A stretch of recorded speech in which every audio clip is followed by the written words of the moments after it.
one of my like really, really close friends, like this girl she's, I don't know, amazing, awesome. Like if you met her, you'd be like, wow, like this person is great, fun, smart, successful, like has all of the attributes you're looking for. And I just kept noticing lately, I want to say over the past like month, she's just been making these like little, like almost like underhanded comments at herself. Like the littlest things. Like we'd be, you know, let's say she had a date and she's like, yeah, well, like, I don't know, like, he probably won't show up like with my luck, or, you know, oh, I can't even cook pasta correctly. And I get it. Like I like to make dark humor jokes. You do too. Like we're cynical people. It's funny. Ha ha ha. But she was like almost doing it to such a degree and like dropping these like little, like almost kind of like half jokes. But I was almost like, bro, like, is this actually how you feel about yourself? Like she kept just like putting herself down. Enough and like to make you say something. Yes. Like it was constantly like putting herself down. We're like, oh, who knows? I'm probably not smart enough for this. Or, oh, they're probably not gonna show up for me. I wouldn't show up for me. Like just kept making comments like that. So I talked to her and I'm like, hey, like I gotta know like what's going on. Like, and she was just like, kind of like, I don't know, like, what are you talking about? I was like, you've been making a lot of comments lately. And I think she finally was like, yeah, you're right. Like I've been, you know, kind of negative towards myself, and I've been feeling a little negative, you know, towards myself. And she was kind of giving me some details like as to why some personal stuff's just going on, etc. And I was like, all right, like, here's the thing. I was like, our whole group of friends, they look at you and like, just so you know, like we've all talked about this. I'm like, they look at you and they're like, she out of all of us is like the smartest, you know, the most successful, like she's a leader, like she's all these things. And she was like, really? Like you guys say that about me? I'm like, yeah. I'm like, but one of them doesn't believe that. Like, do you know who that is? And she was like, no. Like who? I was like, you. Oh. You're the only one that doesn't believe that about yourself. You're the only one that doesn't believe that you're a nice person, that you're a successful person, that you're a sweet person, that you're a genuine person. You don't believe these things. And like, because you don't believe these things, it's like starting to come out. Like you're starting to make these little comments and you're starting to get down on yourself, and like it's like almost like you can't help it. And she was like, well, that's the thing, like I feel like I can't help it. She's like, I'm trying to work on it, like I'm trying to work on being more positive, but she's like, it's not working. And she's like, I try to like, you know, look in the mirror and say the affirmations and stuff, but it's not working. And I just thought it was interesting because we talked on the podcast a few months ago about like the importance of like your words and stuff, and like look in the mirror and like say something positive every morning. And it's gonna feel awkward at first, but keep doing it. But I think while that is very true and very valid, I think sometimes like the issue that a lot of us face is that we try to correct our behaviors. But really our behaviors are just like a manifestation of what our thoughts are and what our beliefs are. Like your subconscious thoughts. Exactly. Like if your subconscious is constantly creating negative thoughts, like and I think it's like people have like, I don't even know, it's like 15,000 like subconscious thoughts a day or something like that.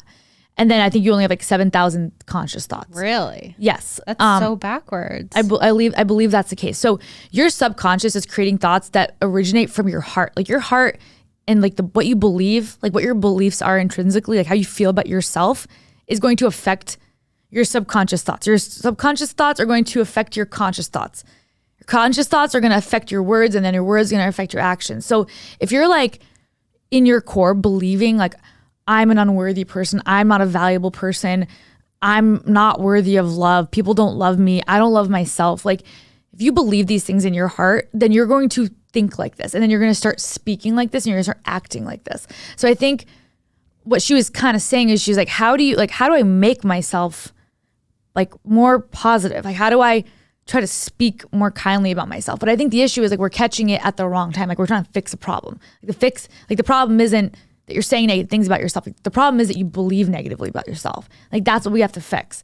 And I just think like, at least I've felt this way. Like I've been feeling this way. And I think the reason I was able to kind of see it in hers, because I've dealt with this myself, where it's like we walk around our lives and we are so kind to other people, but we're so mean to ourselves. Like I show up to work and I try to be like a good coworker. I try to be, you know, a good friend, or I try to be sweet and genuine to like my parents or to my loved ones. But then I'm like so mean to myself. And I just thought that was like, when I realized that, I was like, what, like that's so backwards. Like it really needs to start with the person you spend the most time with yourself is you. Right. So if you're waking up every day and you're being unkind to the person you're spending the most time with, like that doesn't make sense. And then you're going to go out and be like, give away like all your niceness to other people, but you like hate yourself. Like I feel like that is such a problem that so many of us are dealing with. So do you think that the fake it till you make it motto is kind of like it works to a degree, or that if you do fake it, you can make it and believe those things? Or is that not good enough? Like, do you need to dig deeper? That's a really good question. I do think that fake it till you make it can work to a degree. I do. Yeah. I think, and like even, I don't know, I think I look at myself and like, I'm like, all right, like walk into the room with confidence, and I do it. And I feel like I seem confident and maybe I even feel a little confident, but I think like deep down inside, I don't feel that way. And I don't know if like the act, like just faking it and the actions and stuff really like are going to penetrate you anything more than skin deep. Like I don't want like artificial healing, I guess. Mm-hmm. And I think like there is a degree of like the actions you take and like the fake it till you make it. I think you should try to do that too. Like maybe it'll work for now. Maybe fake it while while you figure it out. Yeah, maybe fake it till you. I like that. Fake it till you figure it out. Fake it till you figure it out. But I think that ultimately the issue with that is that I think that like your thoughts become things. Like what you think is going to start to impact how you talk and how you live your life. So sure, like maybe you can try to fake it and stuff, but like it's gonna get like harder and harder to do that, because if you're constantly thinking negatively about yourself, if you're constantly thinking depressing thoughts, if you're constantly thinking like bad thoughts, it's really, really hard to act otherwise. Yeah. At least that's what I've found. I remember when I used to, I've talked about therapy in the past and how I've been on and off with going. I've been off going for a few years now, but when I was on, I remember one of my therapists from my childhood growing up told me, because I would deal with like just intrusive thoughts, bad thoughts, whatever you want to call it, just like negative thoughts. And she said to wear like a rubber band, an elastic band, something, anything, wear something on your wrist, and anytime something bad comes to your mind, snap the band.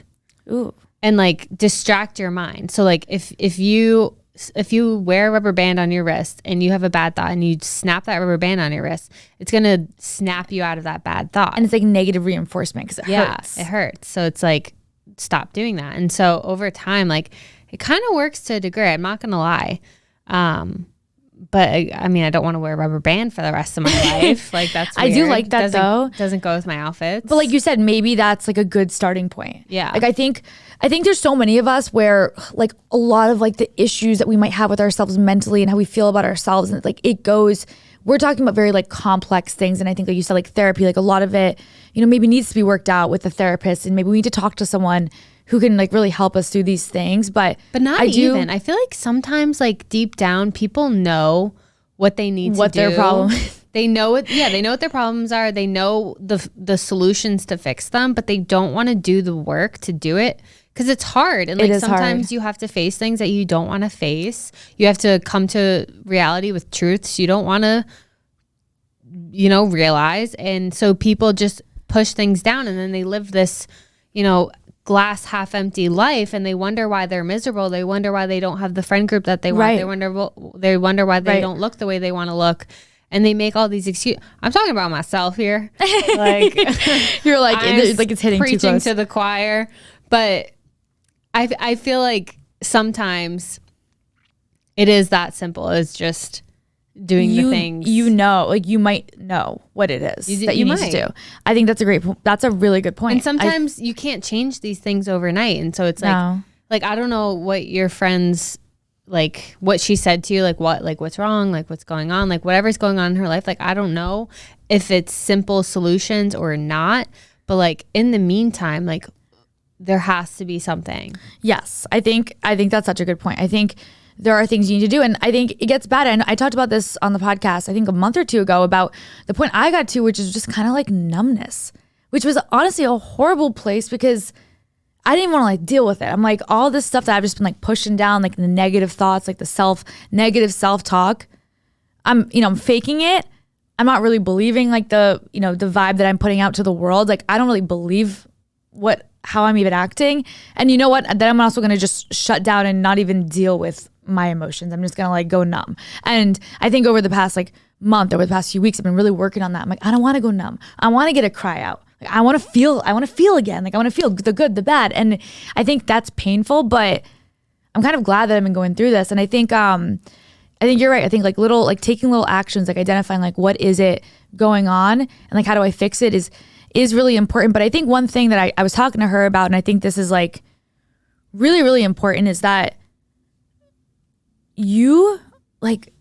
thoughts do not control us. We control our thoughts. And I think that's important to remember sometimes. Like, I think there have been so many times where I've felt like I'm a victim of my mind. I'm a victim. Like, you know what? I have these negative thoughts. I feel negatively about myself. I have self-hatred and like I'm just living in this body with this mind and like I'm a victim of it and I don't know how to deal with it. And it's like, no, I have control over my thoughts. Like, the thinker controls the thoughts. And like, I can take back that control. I can decide what goes into my mind. I can decide what thoughts I can have. I think the rubber band thing is great because it's like you can just snap you out of it. And it's like, no, I'm not going to succumb to that anymore. I'm not going to think that thought anymore. And like, if I think something negative, find a way to, think something positive. I don't know what that is. It could be different for different people. But like, I think taking that control back is really, really important, because if you live your life believing like, oh, like it is what it is. And like, I can't control my thoughts. Like, then you won't be able to. Like, you need to believe that you can take that back. Not taking responsibility for your thoughts is one of the most, what's the word? Selfish things you can do to yourself. I remember when I first started dating Mystery Man and we got out of the honeymoon stage, like, I feel like honeymoon stages, things are really surface level. Like, you're not really having first like 3 months, 6 months. Yeah. Like, you're not really having like hard conversations yet. Maybe you are. I wasn't though. And once we got out of the honeymoon stage, it was time to deal with things that I didn't want to deal with. Let's call it baggage. That's what it was. Still is. I still have baggage. But I was bringing baggage in from a past relationship. And I mean, I don't want to talk shit, but like I had a toxic relationship prior. And I was so used to thinking the way that I did for so long that it took me a really long time at the beginning of my relationship with Mystery Man to unlearn all those thoughts. Like, yeah, I would get so easily triggered. Like, I would want to go through his phone. I would want to be mad if he was going out with friends or coworkers, because that's the life that I lived. Yeah, for a long time. And it took me taking responsibility for my thoughts. Like, okay, like, if you don't do this now, like, you're going to lose him. Right. And that's so true, because I'm sure there's a part of your brain that's like, this is just the way my mind works. And I just am a jealous person. I just get